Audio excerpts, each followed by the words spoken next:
Улаанбаатарын толгойд зогсож ирсэн. Тийм үү? Өнөөдөр 26 жил болгоод бидэрт юу өөрчлөгдсөн?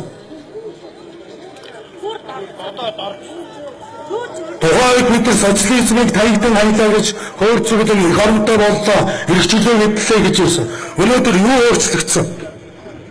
Энэ лозунгуудыг арчил ард түмний засаглал нь хаа байна? Их хүүхдийн амьдралын баталгааны төлөөг нь хаа байна?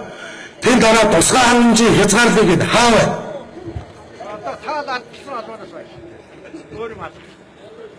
Өнөөдөр бид яах ёстой? Одоо 2016 оны сонгуул болох гэж байна.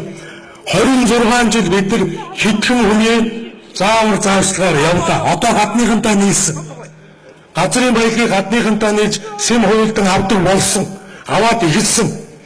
Өнөөдөр Монгол улсад одоогоор 160 гаруй уул уурхай ажиллаж байна. Манай баялагийг ачаад гарч явж байна. Тэр мөнгө хаашаа орж байна? Оюу толгойг бид 50 туусан. Одоо 5 толгойг сая 50 туух гэж шахлаа. Нүүрэн дээр ард түмний өмч, эрдний хөв гэж ярьдаг мөртлөө начир дээр миний өмч, бид найз нөхдийн өмч гэж ярьдаг болсон. 16 оны сонгуулиар бид нар яах ёстой? Би одоо тодорхой нэр дурдъя. Монгол ардын намаас Сүхбаатарын Батууд, Ил Хамаалан, Яа Содбаатар, Хүрлбаатар, Ил Эрдэнэчил, Дээд Цогтбаатар, Дээд Хайнгарва, Дээд Зоригт гэсэн гишүүдийг энэхүү сонгуульд бид нар сонгохгүйгээр таягдан хаймаар байна. 3 сая иргэн өнөөдөр бүгдээрээ өөртөө одоо эндээс өргөн яваа хүмүүс гараа өргөдөө. Цалингийн зээлгүй, төдгөрийн зээлгүй байгаа хүмүүс гараа өргөдөө. Энэ өрийн шүүчээр зохион байгуулалтаар сүүлийн 20 жил хийлээ. Өнөөдөр өрөндөө орсон хүмүүс урдгаа яа гэж байгаа хүмүүс эрхчлөө эх орногоо төлөө явах тийм алхам хийж чадах уу? Бүгд өртөө байгаа. Өрөө дарахын төлөө явах. Мөн манай намаас би 3 хүнийг нэрлэнэ.